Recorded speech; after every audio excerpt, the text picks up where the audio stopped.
সুপ্রিয় শিক্ষার্থীবৃন্দ, শিমুরে জয়ন্তী কলেজে ধারাবাহিক অনলাইন ক্লাস কার্যক্রমে সবাইকে স্বাগত জানাচ্ছি। আমি তোমাদের বাংলা বিষয়ের প্রভাষক শরীফুল ইসলাম। আজ আমি একাদশ শ্রেণীর বিভীষণের প্রতি মেঘনাদ কবিতাটি পড়াতে যাচ্ছি। ইতপূর্বে বিভীষণের প্রতি মেঘনাদ সম্বন্ধীয় আরও কিছু ক্লাস চলে গিয়েছে, কারণ একটা কবিতার পটভূমি সম্বন্ধে আগে আমাদেরকে জানতে হয়। একটা বিষয়ের পটভূমি সম্বন্ধে না জানলে বিষয়টি কেন আসলো সেটি সম্বন্ধে আমরা সুস্পষ্ট ধারণা পাবো না। সেই সুস্পষ্ট ধারণা নেওয়ার জন্য আমরা এর পটভূমি সম্বন্ধে আলোচনা করেছি। পরবর্তীতে আলোচনা করেছি কবিতা নিয়ে। তারপরে পুরো কবিতাটি পড়ানোর জন্য প্রথম থেকে শুরু করেছিলাম। আমরা গত ক্লাসে শেষ করেছিলাম স্থাপিলা বিধুরে বিধি স্থানুর ললাটে পড়ি কি ভূতলে শশী যান গড়াগড়ি এ পর্যন্ত পড়িয়েছিলাম। আজ আমি তারপর থেকে পড়াবো। তো প্রথমে বোর্ডের দিকে খেয়াল করো। বিষয় বাংলা প্রথম পত্র ক্লাস, এখন পাঠ্য বিষয় বিভীষণের প্রতি মেঘনাদ। শিবনফল কবিতা সম্বন্ধে তোমরা সুস্পষ্ট ধারণা পাবে, অর্থাৎ এই বিভীষণের প্রতি মেঘনাদ কবিতাটি সম্বন্ধে সুস্পষ্ট ধারণা তোমরা পাবে। কবিতার শব্দার্থগুলো জানতে পারবে। কবিতা অনেক কঠিন কঠিন শব্দ আছে, যে শব্দগুলোর অর্থ সম্বন্ধে তোমরা জানতে পারবে। পুরো কবিতাটি পড়ে এর মর্মার্থ তোমরা অনুধাবন করতে হবে। শুধু পড়লেই হবে না, নিজের অনুভূতিতে সেটাকে সঞ্চারিত করতে হবে। কবি কি বলতে চেয়েছেন, কেন কবি এই কথাটি লিখলেন, কেন কবি এই কবিতাটি সৃজন করলেন, কোন চরিত্র কবিতায়, কোন চরিত্র কোনটি কি বলতে চাচ্ছে, কবি কি বোঝাতে চেয়েছেন, সেটা যদি অনুভব করতে পারি তাহলে কবিতাটি পড়া আমাদের সার্থক হবে। তো আমি কথা না বাড়িয়ে পাঠ্য বিষয়ের দিকে চলে যাচ্ছি। তোমরা প্রত্যেকে বই সামনে নিয়ে আমি যেভাবে পড়ছি সেটাকে লক্ষ্য করার চেষ্টা করো এবং নিজেরাও পরবর্তীতে সেভাবে পড়ার জন্য প্র্যাকটিস করবে।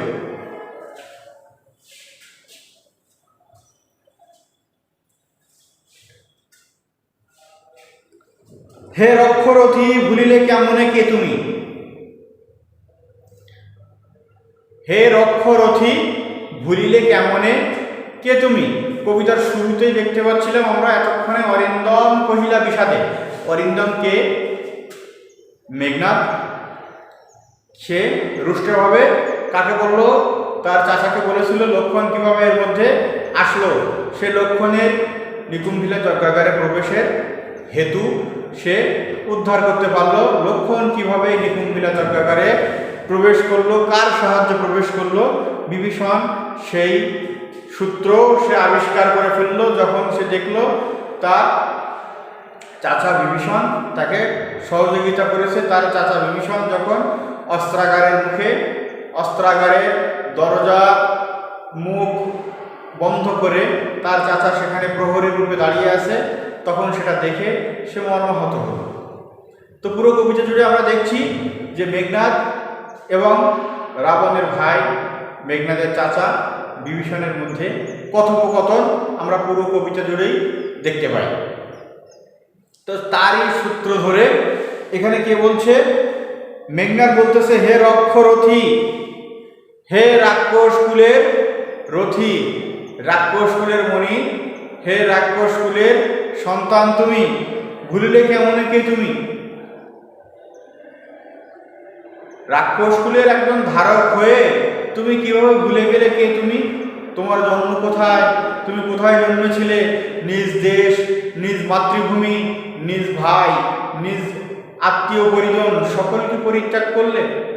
তুমি কে, তুমি তো তোমার আত্মপরিচয় কিভাবে ভুলে গেলে। জনম তব কোন মহাকুলে, তোমার জনম কোন মহাকুলে, তুমি কি জানো তোমার জন্ম রাক্ষস কুলে, তোমার জন্ম মহান কুলে তোমার জন্ম হয়েছে, মহান কুল মানে বংশ, মহান বংশে তোমার জন্ম হয়েছে। কেবা সে অধম রাম, রাম সে কি অধম, তুমি তো উত্তম। তুমি কি প্রকারে রাঘবের দাস হলে, কি প্রকারে সেই রাম এবং লক্ষ্মণকে নিজ ভাইয়ের বিরুদ্ধে তুমি নিজ দেশবাসীর বিরুদ্ধে সহযোগিতা করছো।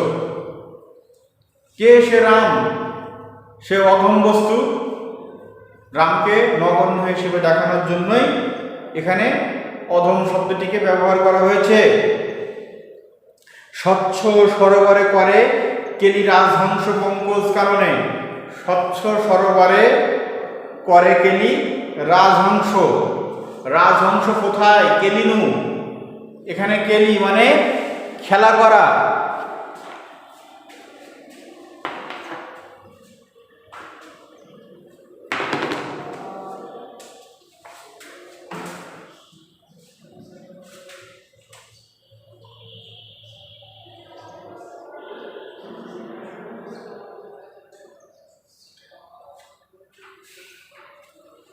স্বচ্ছ সরোবরে, স্বচ্ছ পরিষ্কার সরোবরের জলধারায়, সরোবর মানে কি? পুষ্করিণী, পুকুর। স্বচ্ছ সরোবরের পরিষ্কার যে পানি, সেখানেই রাজহংস খেলা করে। সে কি কখনো পঙ্কজ কাননে যায়? বলতেছে পঙ্কজ কাননে যায় কি সে কভু প্রভু। প্রভু কাকে বলতেছে? প্রভু বলতেছে বিভীষণকে। পঙ্কজ কাননে যায় কি সে কভু। কে পঙ্কজ কাননে কখনো যায় না? রাজহংস কি কখনো পঙ্কজ কাননে যেতে পারে? রাজহংস যদি পঙ্কজ কাননে যায়, পঙ্কজ মানে কি? পঙ্কিল, যেখানে ময়লা আবর্জনাযুক্ত জায়গা, ময়লা আবর্জনাযুক্ত জায়গায় কি রাজহংস কখনো যেতে পারে? ময়লা আবর্জনাযুক্ত জায়গায় যদি রাজহংস যায়, তাহলে কি হবে রাজহাঁসের অবস্থা? তাহলে হবে রাজহাঁসের অবস্থা হবে নোংরা। রাজহাঁসের গায়ে তখন নোংরা লেগে যাবে। এজন্য রাজহংস তার তো স্বচ্ছ সরোবরের মধ্যেই থাকা উচিত। নোংরা যে জলাশয়, সেখানে কি তার যাওয়া উচিত? সেখানে গেলে তার গায়ে ময়লা লেগে যাবে। যেখানে শৈবাল দলের ধাম, অর্থাৎ কচুরিপানা, শৈবাল কচুরিপানা যেখানে জন্মগ্রহণ করে, কচুরিপানা যেখানে জন্মগ্রহণ করে। মৃগেন্দ্র কেশরী, মৃগেন্দ্র কেশরী কি? মৃগেন্দ্র, মৃগের ইন্দ্র অর্থাৎ পশুরাজ। মৃগেন্দ্র বলতে পশুরাজ, কেশরী বলতে সিংহ। কবে হে বীর কেশরী, কবে কখন? হে বীর কেশরী, হে বীর কেশরীধারী বীর সিংহ, সম্ভাষে শ্রীকালে মিত্র ভাবে। কখন? সিংহ কি কখনো শেয়ালের বন্ধু হতে পারে? ধূর্ত শেয়াল কখনো বীর কেশরী সিংহের বন্ধু হতে পারে না। তাই সে বলতেছে মৃগেন্দ্র সিংহ মানে পশুরাজ সিংহ কবে কখন? হে বীর কেশরী। বিভীষণকে লক্ষ্য করে বলতেছে হে সিংহের জাত, তুমি কি দেখেছো কখনো বীর কেশরী সিংহ কখনো সম্ভাষে শ্রীকালে মিত্র ভাবে?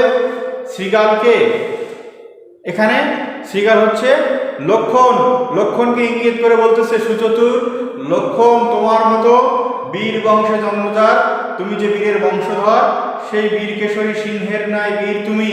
তোমাকে তুমি বন্ধুত্ব করেছো কার সাথে? সুচতুর শেয়ালের সাথে, ধূর্ত শেয়ালের সাথে। ধূর্ত শেয়ালের সাথে সিংহের কখনো বন্ধুত্ব হতে পারে না। অজ্ঞদাস বিজ্ঞতম তুমি। আমি অজ্ঞদাস, আমি কিছুই জানি না। অজ্ঞদাস কাকে বলতেছে? মেঘনাদ নিজেকেই সে অজ্ঞ দাস। কিসের দাস? সে দেশের দাস। তার নিজ দেশ, নিজ মাতৃভূমির দাসত্ব করছে সে। নিজ মাতৃভূমির রক্ষার্থেই দাসত্ব করছে মেঘনাদ। তাই তো বলতেছে কি, অজ্ঞদাস, আমি কিছুই জানি না। অজ্ঞ মানে কি, যে কিছুই জানে না। বিজ্ঞ মানে যে অনেক কিছু জানে, যে জ্ঞানী। অজ্ঞদাস আমি, বিজ্ঞতম তুমি। অবিদিত, অজানা। অবিদিত মানে হচ্ছে অজানা। নহে কিছু তোমার চরণে, অনুজ্ঞা অর্থে এখানে চরণকে ব্যবহার করা হয়েছে। শ্রদ্ধা দেখানোর জন্য চরণ শব্দটি ব্যবহার করা হয়েছে। তাই কি বলতেছে, অবিদিত নহে কিছু তোমার চরণে, অজ্ঞ দাস বিজ্ঞতম তুমি। আমি তো কিছুই জানি না, সামান্য দাস আমি, স্বদেশের দাস। তুমি বিজ্ঞতম হে প্রভু, তুমি চাচা, তুমি আমার বয়সের শ্রেষ্ঠ, বয়সের থেকে অনেক বড়, তুমি আমার বাবার ভাই, তো তুমি আমার থেকে অনেক কিছু জানো, তুমি বিজ্ঞতম, তোমার কোনো কিছুই অজানা নয়। ক্ষুদ্রমতি নর সুর লক্ষণ, নহিলে অস্ত্রহীন যোধে কি সঙ্গত সংগ্রামে। ক্ষুদ্রমতি নর কে, লক্ষণ, লক্ষণকে ক্ষুদ্র মানসিকতা সম্পন্ন। নর মানে কি, মানুষ। ক্ষুদ্র মানসিকতা সম্পন্ন মানুষ হিসেবে মেঘনাদ অভিহিত করেছে। সুর, সুর মানে হচ্ছে কি, ক্ষতিকারী, বিনষ্টকারী। লক্ষণ, সে নাহিলে কি অস্ত্রহীন যোধে কি সে সম্বোধে সংগ্রামে।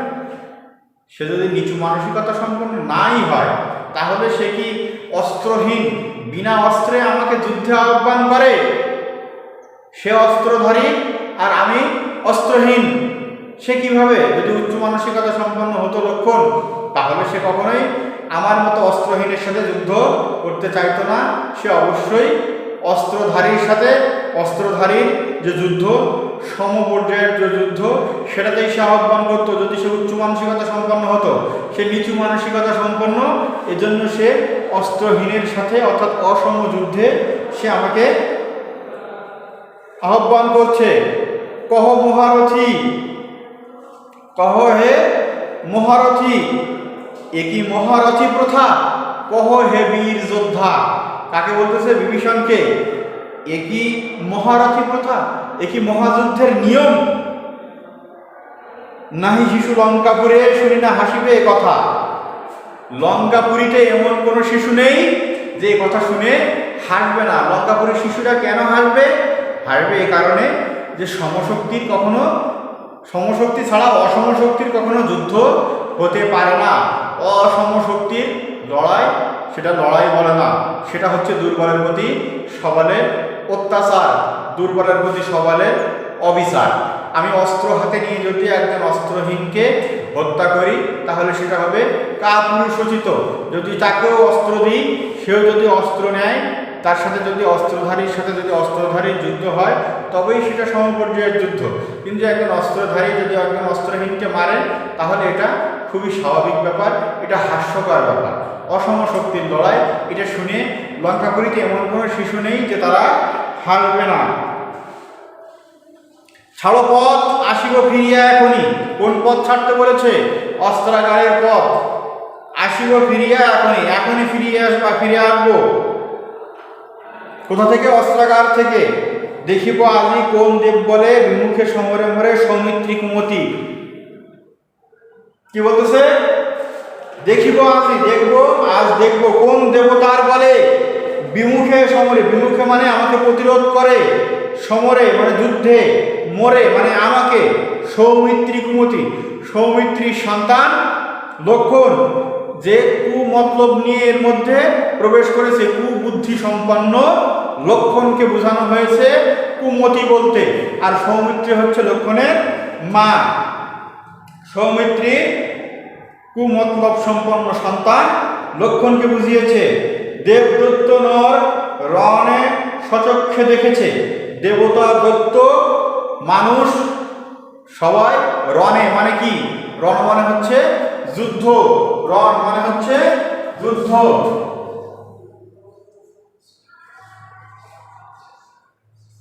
কিসে দেখেছে? যুদ্ধে কি দেখেছে?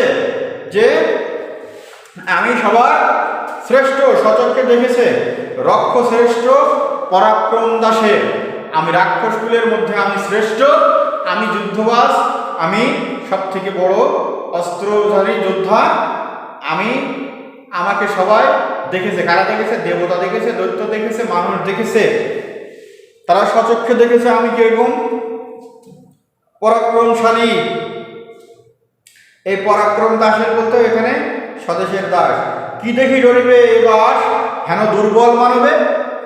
আমি কি দেখে এই সামান্য দুর্বল মানুষ লক্ষণকে দেখে আমি ভয় পাব? সামান্য দুর্বল লক্ষণ মানুষ, তাকে দেখে, মানুষ লক্ষণকে দেখে আমার ভয় পাওয়ার কোনো কারণই নেই। নিকুম্ভিলা যজ্ঞাগারে প্রগল্ভে বসিল দম্ভী। নিকুম্ভিলা যজ্ঞাগার, যে যজ্ঞাগারে মানে বিভীষণ এই মেঘনাদ যজ্ঞ করছিল, সেই যজ্ঞাগারের নাম নিকুম্ভিলা যজ্ঞাগার। প্রগল্ভে মানে কোন রকম সাড়া শব্দ না দিয়ে নিঃশব্দে প্রবেশ করা, পশিল মানে প্রবেশ করল। দম্ভী দম্ভকারী, নিকুম্ভিলা যজ্ঞাগারে প্রগল্ভে পশিল দম্ভী। নিকুম্ভিলা যজ্ঞাগারে ওই দাম্ভিক লক্ষণ কিভাবে নিঃশব্দে নিঃসংকোচে এখানে প্রবেশ করলো আজ্ঞাকার দাসে। সে এখানে তার মতো ক্ষুদ্র মানব এখানে কিভাবে প্রবেশ করলো? অস্ত্রাগারে দ্বার ছেড়ে দাও, আমি অস্ত্রাগার থেকে অস্ত্র নিয়ে আসি, তার সাথে যুদ্ধ করি। আমি তো রাক্ষস কুলের শ্রেষ্ঠ, আমি তো যুদ্ধবাজ, আমি তো ইন্দ্রজিৎ, আমি লক্ষণকে পরাজিত করি। অস্ত্রাগারের দোয়ার ছাড়াও, কিন্তু বিভীষণ অস্ত্রাগারের দোয়ার ছাড়েনি। আজ্ঞা করো দাসে শাস্তি নরধামে। আজ্ঞা করো, বিভীষণকে বলতেছে মেঘনাদ তুমি আজ্ঞা করো আমাকে, আমি এই নরধম নরকুলের মানুষকুলের মধ্যে যে অধম লক্ষণকে আমি শেষ করে দিই, তুমি আমাকে আদেশ করো। শাস্তি নরধামে, শাস্তি দেই নরধমকে। তব জন্মপুরে তাত পদার্পণ করে বনবাসী। তব জন্মপুরে তাত, তব মানে তোমার, তোমার জন্মপুরে কে প্রবেশ করে? বনবাসী। আগেই বলেছি রাজা দশরথের পুত্র রাম এবং লক্ষ্মণ বনবাসী কেন হয়েছিল, তার জন্য আমার পূর্বের ক্লাসগুলো একটু দেখতে হবে। তো বনবাসী যাদের রাজ্যে জায়গা হয়নি, যাদেরকে বনবাসে আসতে হয়েছে, সেই বনবাসী ক্ষুদ্র মানব স্বর্ণলঙ্কায় প্রবেশ করেছে, তাকে শাস্তি দেই, তুমি আমাকে আদেশ দাও। হে বিধাত নন্দন কাননে ভ্রমে দুরাচার দত্ত। হে বিধাতা, সে এখানে হতাশা প্রকাশ করে বলতেছে হে বিধাতা, কি এই নন্দন কানন সুন্দর সুশ্রী সাজানো গোছানো যে বাগান, নন্দন কানন বলতেছে কোনটাকে? নন্দন কানন সাজানো বাগান কোনটা? সুশোভিত বাগান কোনটা? লঙ্কাপুরী। লঙ্কাপুরীতে কে কে ভ্রমণ করতেছে? দুরাচার দত্ত, দুরাচারী দত্ত ভ্রমণ করে বেড়াচ্ছে। সে কে? সে হচ্ছে লক্ষণ। প্রফুল্ল কমলে কিংবাস, এই সুন্দর প্রফুল্ল কমল, প্রফুল্ল মানে সুন্দর প্রস্ফুটিত পদ্মফুল, সেই পদ্মফুলে কীট অর্থাৎ পোকার বসবাস। সুন্দর প্রস্ফুটিত পদ্মফুলে যদি পোকা বসবাস করে সেটা যেমন মানায় না, ঠিক তেমনি এই স্বর্ণ লঙ্কায় আমাদের সুন্দর সোনার লঙ্কাপুরীতে এই ধরনের নোংরা মানসিকতা সম্পন্ন ক্ষুদ্রমতি নর লক্ষণকে এখানে মানায় না। কহ তাত বলো চাষা সইব কেমন হেন অপমান আমি? কেমন করে সইব হেন এমন অপমান? এ ধরনের অপমান আমি কি করে সহ্য করব? ভ্রাতপুত্র তব, আমি তো তোমার ভাইয়ের পুত্র, আমি কি করে এই অপমান সহ্য করি? সুন্দর সুন্দর সাজানো গোছানো লঙ্কাপুরীতে পদ্মফুলে পোকার বসবাসের মতো অশোভনীয়, পদ্মফুলে পোকা বসবাস করা যেমন অশোভনীয়, ঠিক তেমনি সুন্দর লঙ্কাপুরীতে লক্ষণের প্রবেশ, লক্ষণের ভ্রমণ, ঠিক তেমনি বেমানান কিভাবে সে সহ্য করবে? আমি তো তোমার ভাইয়ের পুত্র। কে বলতেছে? মেঘনাদ বিভীষণকে উদ্দেশ্য করে। তুমিও হয়ে রক্ষরথী সহিচ কেমনে, রক্ষমণি সহিচ কেমনে? তুমি এই রাক্ষসকুলের মাথা, রাক্ষসকুলের মাথায় সুশোভিত মণির মতো, মূল্যবান রত্নের মতো এই রাক্ষসকুলের তুমি একজন রত্ন, তুমি কিভাবে সহ্য করছো? তোমার নিজ দেশে, নিজ স্বদেশের বুকে কিভাবে এরকম ক্ষুদ্রমতি একজন মানুষ, যে অস্ত্র নিয়ে অস্ত্রহীন মানুষের সাথে যুদ্ধ করার মতো নিচু মানসিকতা সম্পন্ন, সে কিভাবে এখানে ঘুরে বেড়াচ্ছে, আর সেটা তুমি কিভাবে সহ্য করছো? সেটা তোমার কাছে কখনোই সহনীয় হতে পারে না। মহামন্ত্র বলে তথা নম্রশির ফণি, মলিন বদন লাজে। উত্তরিলারথী রাবণ অনুজ, লক্ষ্মী রাবণ আত্মজে। এবার কি বলতেছে? মহামন্ত্র বলে তথা নম্রশির ফণি, মহামন্ত্রের বলে যেমন বিষধর সাপ সেও কি করে? মাথা নত করে। ঠিক তেমনি যেন বিভীষণের অবস্থা। রাম লক্ষ্মণের মহামন্ত্রের কাছে বিষধারী মহাপ্রতাপশালী রাক্ষসকুলের মণি বিভীষণ, সেও যেন বিষাক্ত সাপের মতো রাম লক্ষ্মণের মন্ত্রের নিকট মাথা নিচু করেছে। তার যেন কোনো তেজ নেই, কোনো দীপ্তি নেই, তার মধ্যে কোনো রকম রাগ কোনো কিছুই নেই। সে বরং যেন মাথা নিচু করে রাঘব কুলের রঘুবংশের দাসত্ব, রাম লক্ষ্মণের দাসত্ব স্বীকার করে নিয়েছে। তাই মহামন্ত্র বলে যেমন বিষাক্ত সাপ মাথা নত করে, মলিন বদন লাজে, যেন মুখখানা মলিন হয়ে গেছে। বদন মানে কি? চেহারা। লাজে লজ্জায়। মহাতান্ত্রিকের মন্ত্রের বশে যেমন বিষধর সাপও ঠিক লাজুক বধূর মতো মাথা নিচু করে দেয়, ঠিক তেমনি বিভীষণ রাম লক্ষ্মণের মন্ত্রের কাছে, রাম লক্ষ্মণের কাছে সে যেন আপনা থেকেই ধরা দিয়েছে, তার বিষের, তার আর কোনো বিষ নেই। সে লজ্জায় মাথা নিচু করে কি বলতেছে? উত্তরিলা রথী রাবণ অনুজ। কে উত্তর দিল এবার? রথী। কে উত্তরিলা? রথীকে হচ্ছে এখানে বিভীষণ, রাবণের অনুজ, রাবণের ছোট ভাই। লক্ষ্মী রাবণাত্মজে, কাকে লক্ষ্য করে? লক্ষ্মী মানে লক্ষ্য করে, লক্ষ্য করে কাকে? রাবণ অনুজ, রাবণের, রাবণাত্মজে রাবণের পুত্রকে। নাহি দোষী আমি বৎস। বিভীষণ কি বলতেছে এবার মেঘনাদকে উদ্দেশ্য করে? নাহি দোষী আমি বৎস, আমি দোষী না। বৎস মানে পুত্র বা ছেলে। বৃথা ভৎস মরে তুমি, তুমি শুধু শুধু আমাকে ভৎসনা বা নিন্দা করছো, শুধু শুধু আমাকে নিন্দা করছো। নিজ কর্মদোষে হায় মজাইলা এ কনক লঙ্কা রাজা মজিলা আপনি। নিজ কর্মদোষে, নিজের কর্মের দোষে কি হলো?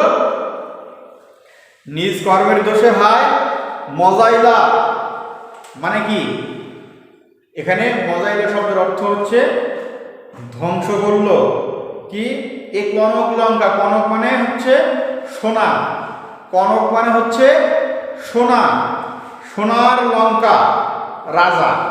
রাজাকে রাবণ, কনক লঙ্কার রাজা, সে নিজের দোষে আজকে লঙ্কাপুরীকে বিপদের মুখে ঠেলে দিয়েছে, ধ্বংসের মুখে ঠেলে দিয়েছে।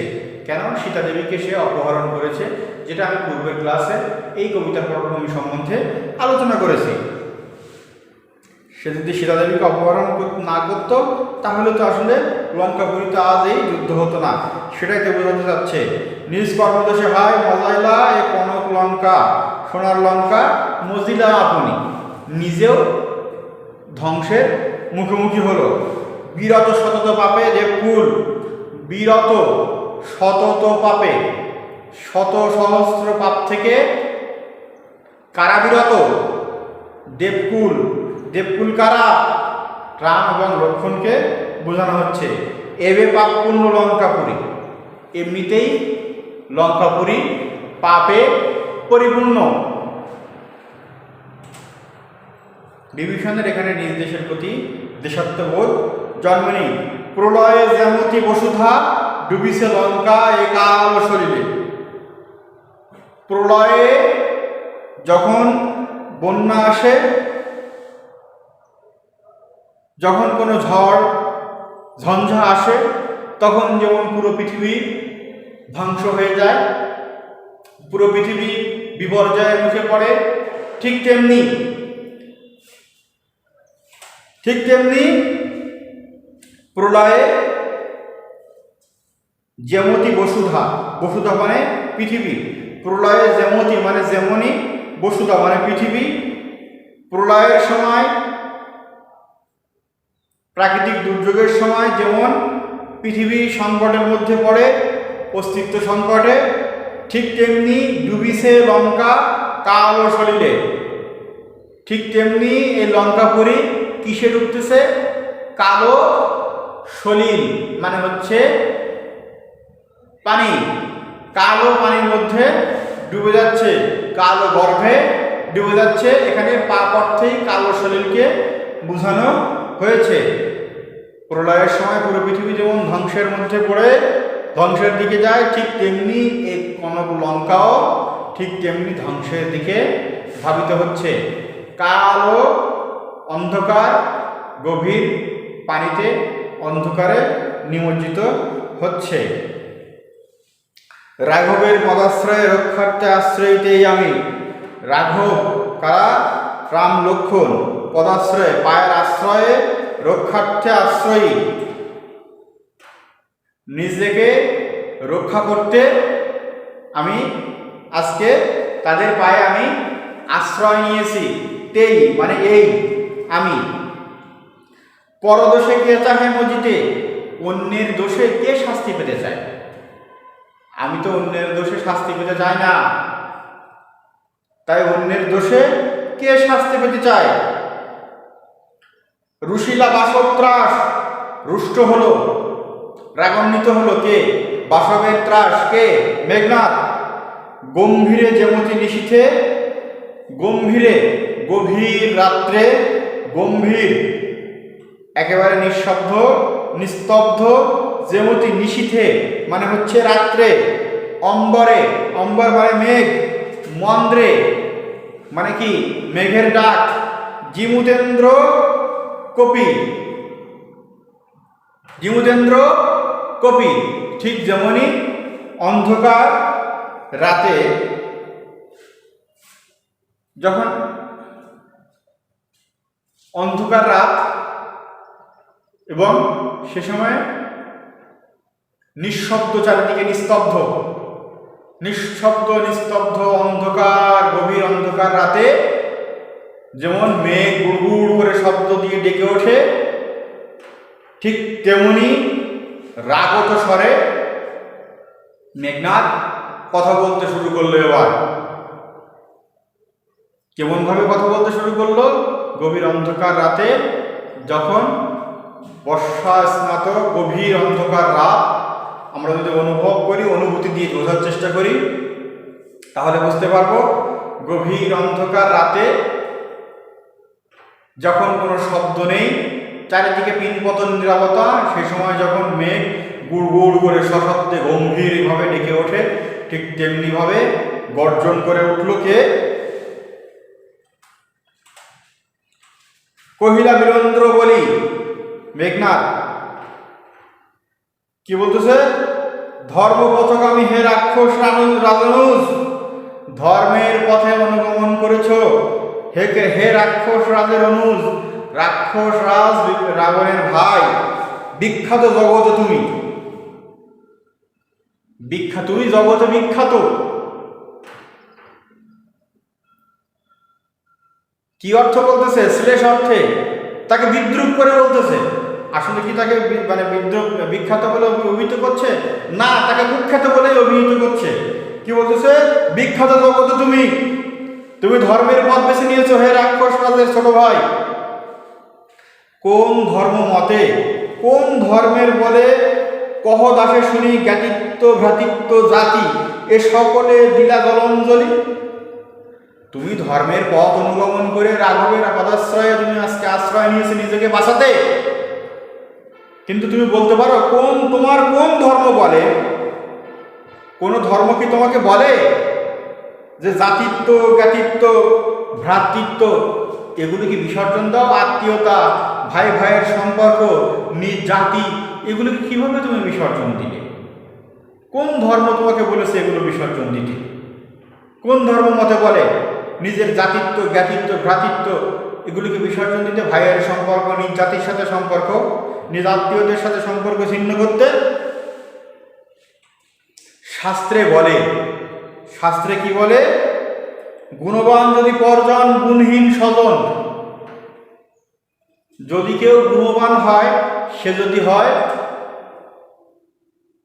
অপর, অর্থাৎ আমার আত্মীয় কেউ নয়, আমার পরজন, আমার দূরের কেউ, আমার কাছের কেউ না, তাহলে আর গুণবান যদি, শাস্ত্র বলে গুণবান যদি হয় দূরের কেউ আর গুণহীন কেউ যদি আমার আত্মীয় হয়, তাহলে আমার কাছে কে শ্রেষ্ঠ? আমার এই গুণহীন আত্মীয়ই শ্রেষ্ঠ। ওই গুণহীন দূরের কেউ আমার কাছে কখনোই, গুণবান দূরের কেউ আমার কাছে কখনোই শ্রেষ্ঠ হতে পারে না। গুণহীন স্বজন আমার কাছে শ্রেষ্ঠ। তাই বলতেছে শাস্ত্র বলে গুণবান যদি পরজন গুণহীন স্বজন। নিজের আত্মীয় যদি গুণহীন হয় তথাপি নির্গুণ স্বজন শ্রেয়। তারপরেও নির্গুণ গুণহীন, যার গুণ নেই সেই গুণহীন আত্মীয়ই শ্রেয়। পর সবসময় পর, পর পর সদা, পর সবসময় পর, সে কখনো আপন হয় না। এ শিক্ষা হে রক্ষবর কোথায় শিখিলে? তুমি এই শিক্ষা কোথায় শিখেছ?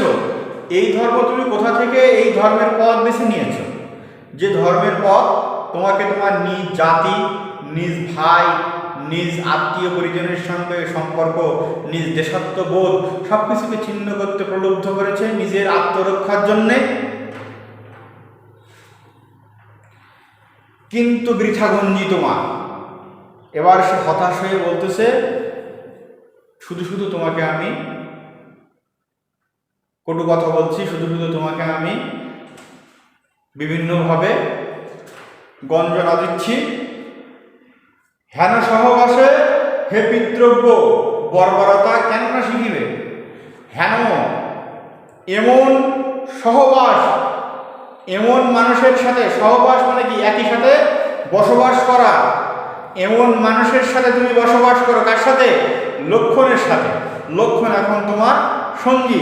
এই লক্ষণ ক্ষুদ্রমতি নর, যে অস্ত্র নিয়ে অস্ত্রহীনের সাথে যুদ্ধ করতে আসে, যে এই ক্ষুদ্রমতি মানব, তার সঙ্গে তোমার এখন ওঠা বসা চলাফেরা। তাই বলতেছে হেন সহবাসে, এই ক্ষুদ্র মানসিকতা সম্পন্ন মানুষের সঙ্গে বসবাস করে হে পিতৃব্য, হে চাচা, তুমি বর্বরতা শিখবে না কেন? তুমি তো বর্বর হয়ে উঠবে। নিজ জাতি, নিজ ভাই, নিজ স্বদেশ সবাইকে তুমি জলাঞ্জলি দিবে, সব সম্পর্ককে তুমি ছিন্ন করবে। এটাই তো স্বাভাবিক। তুমি শুধুমাত্র নিজের আত্মরক্ষার্থে নিজের সকল অন্য সব সম্পর্ককে তুমি বিচ্ছিন্ন করে দিয়েছ। কারণ তোমার তো এখন সঙ্গী খারাপ।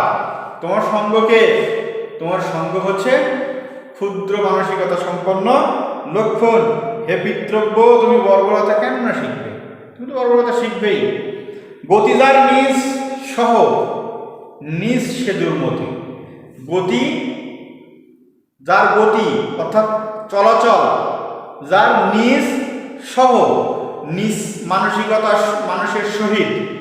নিজ এখানে সহ মানে কি? সহযাত্রী। গতি অর্থাৎ চলাচল কার সাথে? নিজ নিজ সহযাত্রীর সাথে, নিচু মানসিকতা সম্পন্ন মানুষের সাথে যার চলাচল সেও নিজ, সে দুর্মতি অর্থাৎ নিচু মানসিকতা সম্পন্ন, দুষ্টু মানসিকতা সম্পন্ন হয়ে যাবে, এটাই স্বাভাবিক। তাই বলতেছে গতিজার নিজ সহ, গতিজার নিজ মানসিকতা সম্পন্ন মানুষের সাথে সে তো কি হবে, সেও তো দুর্মতি হবে, নিজ সে দুর্মতি, সেও নিচু মানসিকতা সম্পন্ন দুষ্টু বুদ্ধি সম্পন্ন মানুষ হয়ে যাবে, এটাই স্বাভাবিক। তাহলে পুরো কবিতা জুড়ে আমরা দেখতে পেলাম বিভীষণ এবং মেঘনাদের কথোপকথন, বিভীষণ এবং মেঘনাদের সাথে চাচা ভাইপোর সাথে কথোপকথন। চাচা কিভাবে ধর্মের দোহাই দিয়ে নিজ জাতি জ্ঞাতি, নিজের ভ্রাতৃত্ববোধ, নিজ দেশত্ববোধ সব কিছুকে পরিত্যাগ করে নিজের আত্মরক্ষার্থে চাচা আজ রাম এবং লক্ষ্মণের সাথে সে আতাত করেছে, রাম লক্ষ্মণের সাথে সে নিজ দেশের প্রতি বিরোধিতা করছে। এদিকে অপরদিকে মেঘনাদ নিজ দেশকে বাঁচানোর জন্য সে নিজ দেশের দাস হয়ে যুদ্ধে যাওয়ার আগে নিকুম্ভিলা যজ্ঞাগারে প্রবেশ করেছে, নিজ দেশকে রক্ষা করার জন্য যুদ্ধে যাবে, মহান ব্রত নিয়ে সে এসেছে মানে পূজা দিতে। ঠিক সেই নিকুম্ভিলা যজ্ঞাগারে বিভীষণ তাকে বিনা অস্ত্রে একজন অস্ত্রধারী ক্ষুদ্রমতি নর লক্ষ্মণের কাছে তুলে দিয়েছে। ঠিক এই সময়টার কথোপকথন হচ্ছে এই কবিতাটি। তাহলে পুরো কবিতা জুড়ে আমরা একজন দেশপ্রেমিকের সাথে একজন দেশদ্রোহীর কথোপকথন দেখতে পেলাম। এখানেই হচ্ছে দেশপ্রেমিকের সাথে দেশদ্রোহীর পার্থক্য। দেশপ্রেমিক এবং দেশদ্রোহীর মধ্যে যে মানে পারস্পরিক যে বিরোধপূর্ণ অবস্থান সেটি আমরা দেখতে পেয়েছি, এবং অস্ত্রধারীর সাথে অস্ত্রহীনের যে যুদ্ধ করার মতো নিচু মানসিকতা আমরা সেটা দেখতে পেয়েছি এই কবিতায়। যেটা লক্ষ্মণ সেখানে অস্ত্র নিয়ে হাজির হয়েছে, বিভীষণ মেঘনাদকে অস্ত্র নিতে দেবে না, বিনা অস্ত্রে তাকে যুদ্ধ করতে হবে, কারণ যদি বিভীষণ অস্ত্র পায় তাহলে লক্ষ্মণ তার কাছে যুদ্ধে জিততে পারবে না। আমরা যদি আমাদের 1971 সালের মুক্তিযুদ্ধের দিকে তাকাই তাহলে দেখতে পাবো নিরস্ত্র বাঙালির উপরে ঝাঁপিয়ে পড়েছিল পাকিস্তানি হানাদার বাহিনী। এদেশীয় কিছু মানুষ যখন 1947 সালে আমরা ধর্মের দোহাই দিয়ে ধর্মের ভিত্তিতে পাকিস্তান এবং ভারত রাষ্ট্রের প্রতিষ্ঠা হয়েছিল, তো তখন 47 সালে ধর্মের ভিত্তিতে আমরা ভাগ হয়েছি। এই ধর্মের ভিত্তিতে ভাগ হওয়া মানুষগুলোর 1971 সালেও মানসিকতা এমন ছিল যে আমরা পাকিস্তান আমাদের ধর্মের ভাই, তো আমরা তাদের সঙ্গ ছাড়ব না। তাই ধর্মের দোহাই দিয়ে তারা পাকিস্তানিদের সহায়তা করেছিল। নিরস্ত্র বাঙালির উপর পাকিস্তানিরা ঝাঁপিয়ে পড়েছিল, বাঙালিদেরকে নিরস্ত্রভাবে খুন ধর্ষণ তাদেরকে বিভিন্নভাবে মৃত্যুর মুখে ঠেলে দিয়েছিল। পাকিস্তানিরা বর্বরচিত হত্যাকাণ্ড চালিয়েছিল নিরস্ত্র ঘুমন্ত বাঙালির উপরে। ঠিক তেমনি এখানে আমরা দেখতে পাই লক্ষ্মণ নিরস্ত্র বিভীষণের উপর আক্রমণ করেছে এবং ধর্মের দোহাই দিয়ে বিভীষণ তাদেরকে সহযোগিতা করেছে। এখানে বিভীষণ লক্ষ্মণকে সহযোগিতা করেছে ধর্মের দোহাই দিয়ে। ঠিক তেমনি আমরা যদি 71 সালে মুক্তিযুদ্ধের দিকে তাকাই, আমাদের রাজাকার শ্রেণী যারা ধর্মের দোহাই দিয়ে কি করেছে, পাকিস্তানিদেরকে ধর্মের ভাই হিসেবে তাদেরকে সহযোগিতা করেছে, লুটতরাজ করেছে, ধর্ষণের সহযোগিতা করেছে, খুনের সহযোগিতা করেছে। আর পাকিস্তানিরা ঠিক লক্ষ্মণের মতো অস্ত্র নিয়ে নিরস্ত্র বাঙালির উপরে ঝাঁপিয়ে পড়েছিল। তারা জানতো যদি বাঙালি অস্ত্র পায় তাহলে বাঙালির কাছে আমরা পারব না। ঠিক তেমনি বাঙালি যখন অস্ত্র হাতে পেয়েছিল পাকিস্তানিরা আর এখানে টিকতে পারেনি। অর্থাৎ বিভীষণের প্রতি মেঘনাদ কবিতার সাথে আমাদের মুক্তিযুদ্ধে একটা ওতপ্রোতভাবে সম্বন্ধ আছে। দেশপ্রেমিকের সাথে দেশদ্রোহীর এখানে একটা পার্থক্য আমরা সুস্পষ্টভাবে দেখতে পাই। আমি আশা করছি পুরো কবিতা সম্বন্ধে, কবিতার ব্যাকগ্রাউন্ড দিয়ে রামায়ণ থেকে শুরু করে মাইকেল মধুসূদন দত্ত শুরু করে সব কিছু দিয়ে যে আলোচনা করেছি, আশা করছি তোমরা সেখান থেকে উপকৃত হয়েছ। আমার ক্লাসটি তোমরা দেখে উপকৃত হবে এই আশাবাদ আমি ব্যক্ত করি। তো সকলের সুস্বাস্থ্য এবং দীর্ঘায়ু কামনা করি। যে যেখানেই আসো সেখান থেকে আমাদের ক্লাসগুলো ডাউনলোড করবে, ক্লাসগুলো দেখবে, আমাদের ইউটিউব চ্যানেলটাকে সাবস্ক্রাইব করবে, এবং আমাদের যে ফেসবুক চ্যানেল আছে, আমাদের যে ফেসবুক পেজটি আছে সেই ফেসবুক পেজে যেয়ে তোমরা তোমাদের কমেন্ট মূল্যবান মতামত দেবে। তাহলে আমরা আমাদের ক্লাসগুলোকে আরও সুন্দরভাবে সাজাতে পারবো। তো শিবরাজ এমপি কলেজ পরিবারের পক্ষ থেকে সবার সকল ছাত্রছাত্রীদের সুস্বাস্থ্য এবং দীর্ঘায়ু কামনা করে আজকে আমার ক্লাস এখানে শেষ করছি। ধন্যবাদ সকলকে।